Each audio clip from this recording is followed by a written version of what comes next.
Thank you for joining me here on the last segment of the show today. Just updating you guys on any injuries and some designations for the PUP list, meaning that some players will not be able to play in the first 4 weeks of the NFL regular season. And also, just during the break, sort of breaking news, Malik Neighbors will be wearing the number 1 jersey for the New York Giants this year. They actually unretired the number for Malik Neighbors to wear it, so pretty interesting there. I'm actually unaware of who and why they retired the number 1 jersey. Before this show ends, I will look it up and I guess provide that answer. But sort of breaking news there for some team to unretire the number 1 in this case for Malik Neighbors.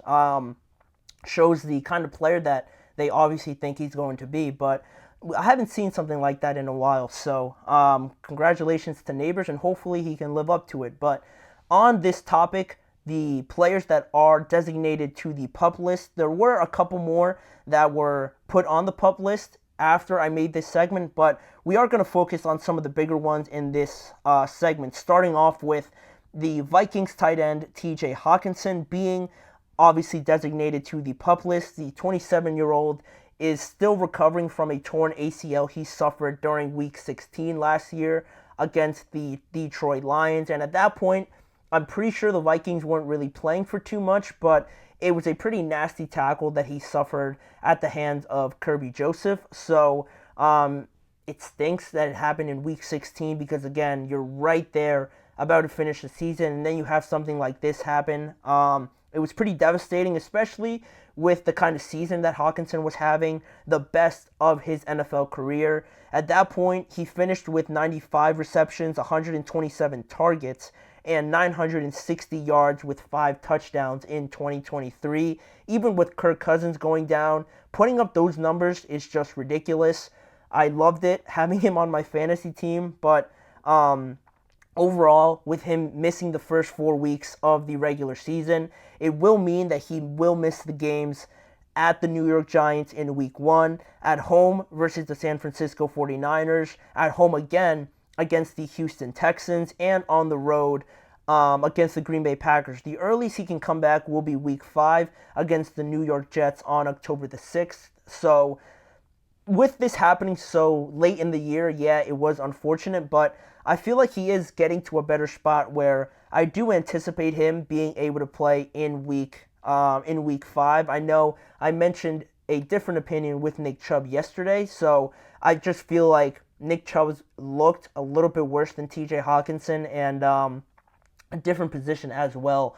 Running backs definitely take a lot more wear and tear than tight ends, so I'm feeling a little bit more optimistic about Hockenson, but that stretch of playing the 49ers, the Texans, the Packers, and potentially or missing a game against the New York Jets is definitely going to be tough to start off the year. So they're going to need him to get back as quick as possible. If he can make it by Week 5, that is certainly going to soften the blow a little bit there. But that's one of them. The next player I wanted to bring up was the wide receiver for the New England Patriots, that being Kendrick Bourne, also being designated to miss the first 4 weeks of the regular season. He also tore his ACL last year during Week 8, but what was interesting about this case was that at the time of tearing his ACL, he said that he should be ready to go by training camp at this point this year, obviously, but it obviously didn't turn out like that. He hasn't been in training camp, and he is still dealing with a delayed recovery, I guess you could say, from that ACL injury. So the games that he is set to miss are on the road against the Cincinnati Bengals in Week 1, then at home against the Seattle Seahawks, and on the road again in Week 3 against the New York Jets, and finally on the road once again against the San Francisco 49ers. The earliest game, obviously, he can come back to would be at home against the Miami Dolphins, and Kendrick Bourne, I think it is safe to say one of their better, if not their best receiver on that team, especially with them completely resetting everything and potentially having Drake May in there or Jacoby Brissett. He is going to definitely be a position that they are going to need, a player that they're going to need at that. So the earlier he can come back, it seems like it got a little bit dicey in terms of the timeline of when they expected him to return, but by that point in time, the Patriots are in not an ideal situation, obviously, with resetting everything. Not too much expectations for this year, I would imagine, but still having him there, having him acclimated to the new quarterbacks and the new system and everything like that will be huge. So it's not so much of an urgency to have him back as much as it is to make sure he comes back fully healthy. And that way, you get your whole offense together to get a better picture of what you have at your hands, at your disposal going forward, potentially after this year. So that is that for the Patriots. Another player that will definitely miss the first 4 weeks, but potentially a lot more into November, it was reported, was Kansas City pass rusher Charles Omenihu, who will remain on the PUP list to start the 2024 campaign. It is different, like I just mentioned there, because he will miss the first 4 games, but also his injury, tearing his ACL very late in the year in that AFC conference championship game against the Baltimore Ravens. That's when he tore his ACL, so he is expected to be out a little bit longer. The reports right now are saying that hopefully he comes back by November. So how they change that designation or how they affect it based on his timeline will be something to keep track of. But the way it is set up right now, he will miss those first 4 games. And also, what's also concerning, something to point out with Charles Omenihu, is that this is the last year of a 2-year deal he signed in March of 2023. So obviously last year was the first year, and now missing a good portion of the last year of that deal could affect how well he could perform, obviously in totality, by missing half of the year. So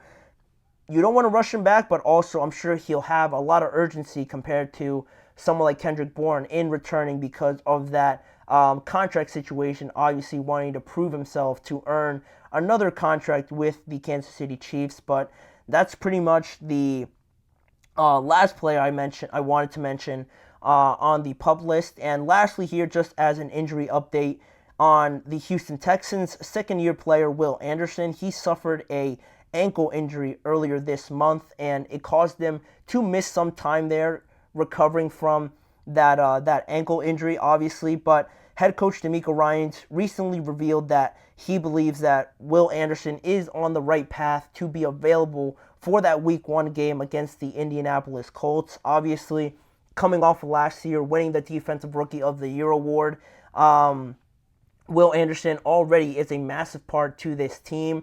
They're building a lot of what they're doing on defense based around him.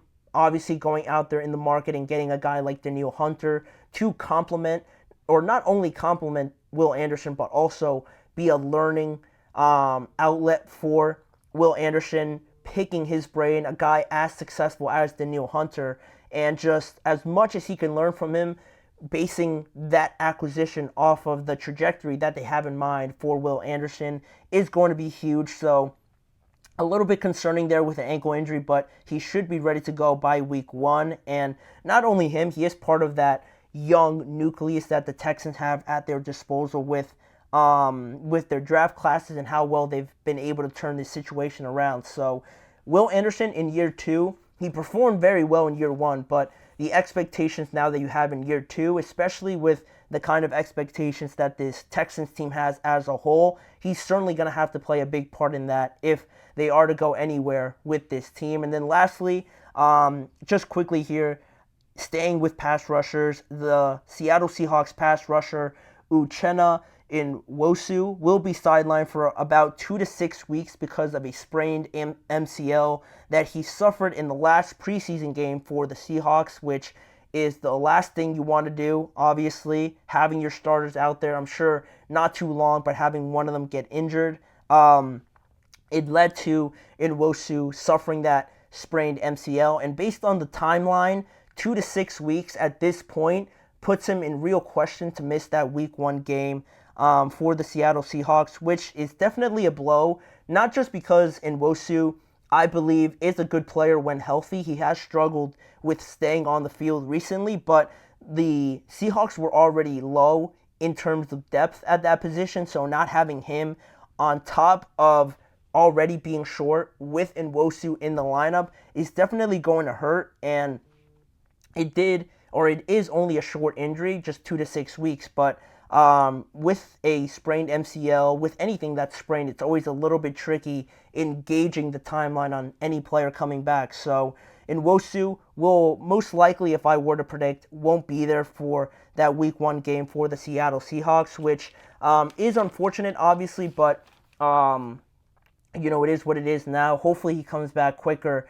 The quicker the better is actually what I meant to say for the Seattle Seahawks. I think there's a lot of anticipation with the Seahawks as well, with new head coach Mike Macdonald there, especially on the defensive side, and Nwosu would and should be a big part of that. So he's going to be certainly missed, but the quicker he comes back will benefit the Seattle Seahawks team a lot. But that's pretty much it. That's all I had for you guys on today's show. Thank you guys for tuning in. Please remember to like, follow, and subscribe to the GSMC Chip Shot Football Podcast, as well as following the network on all forms of social media.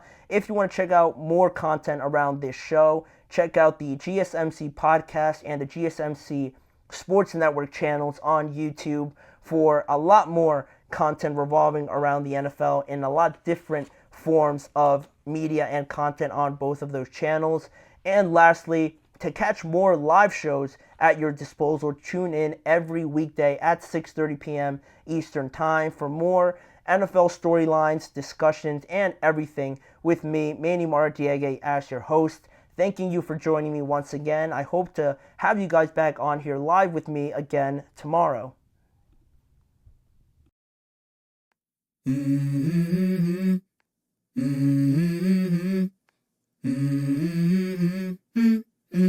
Let's go.